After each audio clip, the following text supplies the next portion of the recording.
Hello, friends. This is Dave Hurwitz, executive editor at ClassicsToday.com, here with some thrill-packed updates to previous videos. I love doing these things because, it's impossible to actually encompass the entire discography of most of the works that we talk about.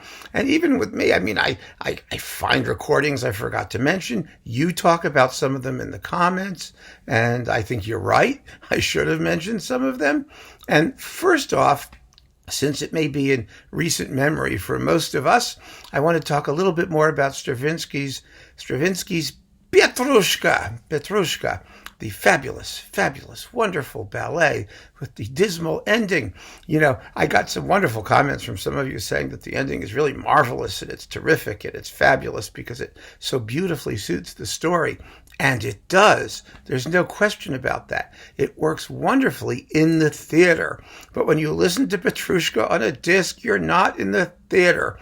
And I'm talking about purely as music, something that makes logical sense, that has a sense of inevitability, that brings the story full circle. Sorry, folks, doesn't do that. The suite is much better as a concert ending. And just because some of you say, oh God, it's dismal, that doesn't make it dismal. It's an absolutely wonderful concert ending that's perfect in its place. And the theatrical ending is perfect in its place. And that's on the stage. And if we aren't on the stage, then, well, it's problematic. Doesn't mean that there aren't great performances that have it. Most of them do have it. And the great performances are still great. But they're great despite the ending, not because of it. Anyway, I wanted to just mention a couple more performances that I left out. First of all, well, three actually, not more than a couple. Some of you mentioned the Dohnányi Vienna. Now, that eloquence series, which I wave around all the time. I did a whole separate video about the Dohnányi Vienna eloquence twofer, the Bartók and Stravinsky, one of the great Firebirds, one of the great Petrushkas, and then you get an amazing, miraculous Mandarin. And on eloquence, you also get a really good Rite of Spring with Lauren Mazel and Vienna. So I have no problem throwing Dohnányi in the pot. It's just that I've talked about it so many times, and there are so many other great performances of Petrushka that I do not see the need to have to bring it up again. For those of you who feel that is the greatest ever, well, what can I tell you? That's your pick. I don't think there's any the greatest ever of anything, frankly. And so I don't worry about things like that. If one of them gets left out while I talk about 15 other great ones, I think that's okay. I really do. It's not something that I consider to be problematic. But there are two other versions I did want to mention because they are marvelous. There was this one on Telarc with Paavo Järvi and the Cincinnati Symphony Orchestra, which is absolutely splendid, a brilliant, exciting, and colorful, and of course superbly well-recorded version. It comes with a very good Firebird suite and the Scherzo alla Russe. Really a fine Petrushka. But the one that I really feel guiltiest, most guilty about having left out, because it really is wonderful. And, from its period, and it's a conductor who, as we all know, never got as much attention as he deserved, and that's the Hans Rosbaud. This is also with the Concertgebouw. He had a great orchestra. Thank God it wasn't done with the Stuttgart radio or whatever, at that point, German radio orchestra he was working with. It's a superb, wonderful Petrushka, amazing for its period, amazingly exciting, amazingly rhythmically precise, simply first class. It was also issued on Vergo, I think. This is the Philips, which is now Decca. I don't know where you're going to find it, but Hans Rosbaud really, really needs to be given props. And finally, there was one other series that one of you mentioned in the comments that I also want to give a shout out to, and that was Skrovichevsky. He did them on Vox with the Minnesota Orchestra, and they're wonderful. It was a Vox box set of Stravinsky and Prokofiev stuff, ballets and suites and whatnot. They're wonderful performances. A couple of you pointed that out. They really are, but I don't know where they are now. I had them on, when the early Vox boxes were stuck on CDs, and I got those. Thank God I have them. But, and you have to decide whether you're going to store them under S or P. But till they're back, there's not much I can do about it, right? But Skrovichevsky's Petrushka is really first class. It really, really is. I don't think his Rite of Spring was as interesting. Some of you mentioned that one too. Not so much. It's a little bit stodgy. But Petrushka and the Firebird Suite is hot, hot, hot. Absolutely fantastic.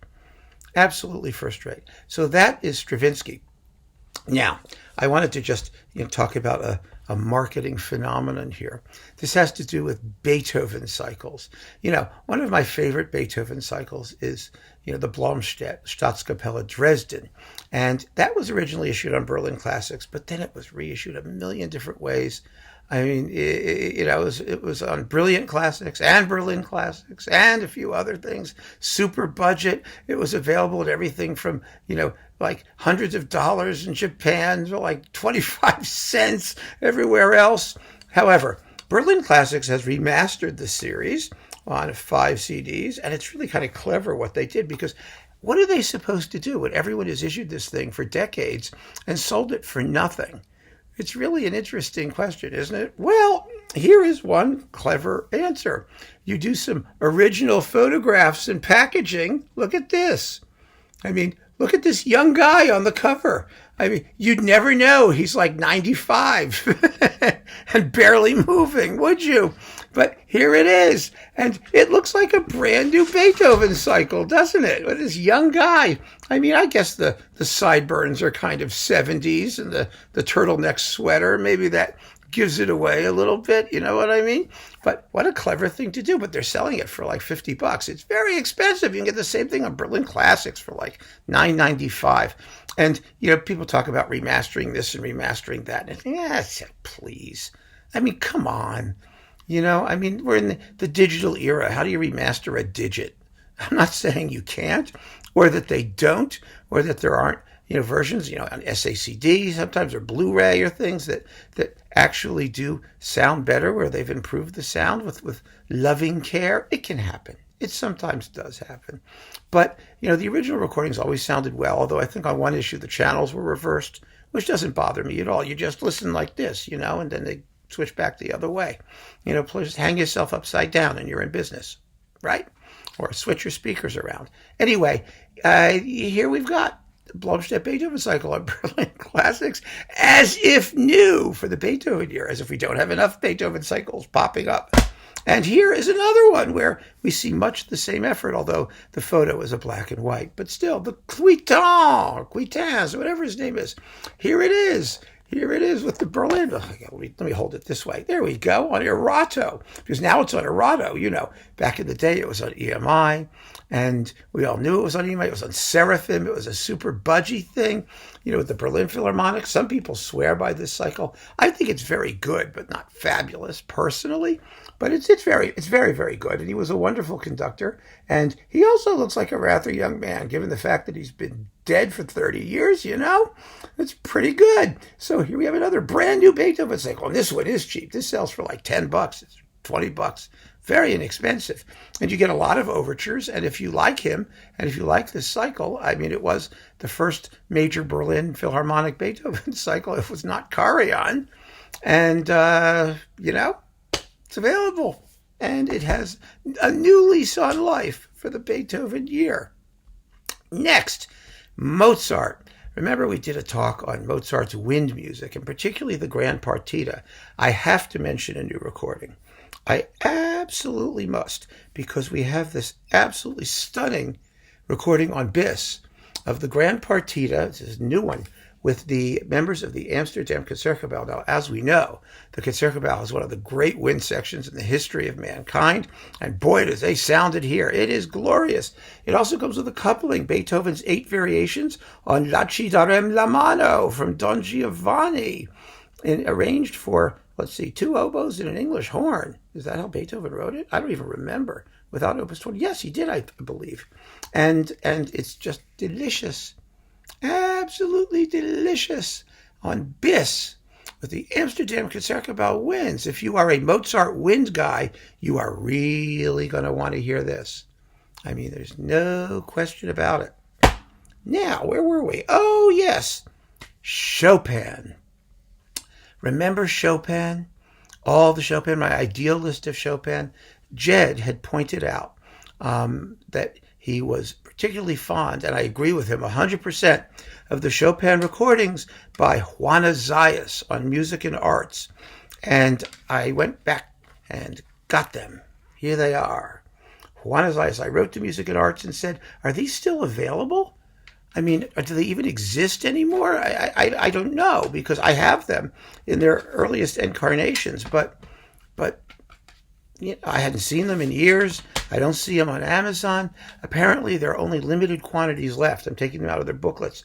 There are 2 of them, and here they are. You get the etudes in 2 complete recordings from 1983 and 2005.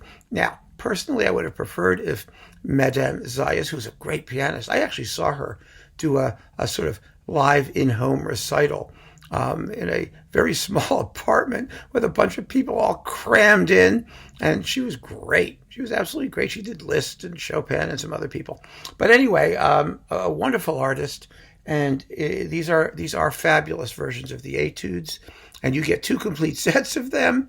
And, they're on Music and Arts, and I suppose you can get them from the Music and Arts website, but I understand quantities are limited, and I don't know if they're making more of them. I have no idea what's going to happen. And then there's this other disc she did, which is worth considering too, where you get, wait a minute, I got them all mixed up now. That was the etudes. Hang on. Put these back where they belong. And there's this one. There we go. Let me see what this one has on it. Yes, you get the preludes, all the preludes, the barcarolle, and the Andante Spianato and Grand Polonaise. You ever wonder what spianato means? I actually checked it out. I had to check this out because there are some spianato people. Sibelius wrote a spianato piece, and I'm like, what the hell is spianato? In Italian, it means level. And as a musical quantity, I'm really not sure how you play something spianatoli, but it means even. And I guess, in a sense, mellow, it must be similar to comodo, sort of leisurely relaxed, it's not too emotional, but that's what spianato means. I mean, I looked it up. I asked my cousin, who's my brother-in-law, who's Italian, and my nephew. I'm trying to get my relatives. My nephew, who's Italian, spianato, that's like level. It means level. So it's a level andante with a grand polonaise attached to it. And finally, also from Music and Arts, in the ideal Haydn string quartets. I talked about all kinds of Haydn string quartets. And the Music and Arts people wrote to me and said, but you didn't mention the Schneider Quartet, the fabulous historical recordings by the Schneider Quartet. And here they are. And they are fabulous, and they are historical. They were recorded in the 50s, and it's Alexander Schneider, Sasha Schneider, the Alexander Schneider, one of the great, great, great violin pedagogues and performers of the mid-20th century. And the Schneider Quartet is quite interesting because I just want to say, it consisted not only of Alexander Schneider, but it had 2 female participants. It was Alexander Schneider, Isidore Cohen, Karen Tuttle, and Madeline Foley on the viola and the cello, respectively. And then later, Herman Busch took over the cello part. Here they are in the booklet. There they are, the Schneider Quartet. And they, of course, this was another one of those almost, they tried. They didn't complete the cycle, but they gave you, let's see, all the early quartets. You got all of Opus 1 and Opus 2. And then you got Opus 17, which was, no one ever did Opus 17, but they didn't do Opus 9. And they did Opus 20 and Opus 33 and Opus 50, which is pretty good. And then the 7 last words and the little Opus 42 one you got. And then there's a big gap. There are only 2 movements of one of the Opus 64 quartets, which were never completed. And then you get Opus 76 and 77 and 103. But they are wonderful performances. They really are, and they are still available. And so, if you're interested in historical Haydn quartet performances, I talked about the Griller Quartet for the Opus 73-74 set, and there was the Proardi Quartet on Warner now, And the Schneider Quartet on Music and Arts is a very, very important group of Haydn quartets played with great panache and artistry, and it's a thousand pities that they never finished the cycle. But, like all of these things, complete Haydn cycles, I mean, there's so many works, and they tend to be jinxed. That's all I can say. Things happen to them. It makes it very, very difficult to do complete things, probably because, back in the day when they started doing it, now it's a little easier because it's a little cheaper. With the period instrument people doing little pickup groups that will whiz through 300 pieces in a minute. But back in the day, things happened much more slowly. You needed much more consistency over a much longer period of time, and stuff happened. That's all I can say. But the Schneider Quartet here on Music and Arts, definitely worth your attention if you're a Haydn quartet fancier. So there we are. Those are the updates for the latest bunch of videos. I just love doing these talks. There's so much great stuff out there.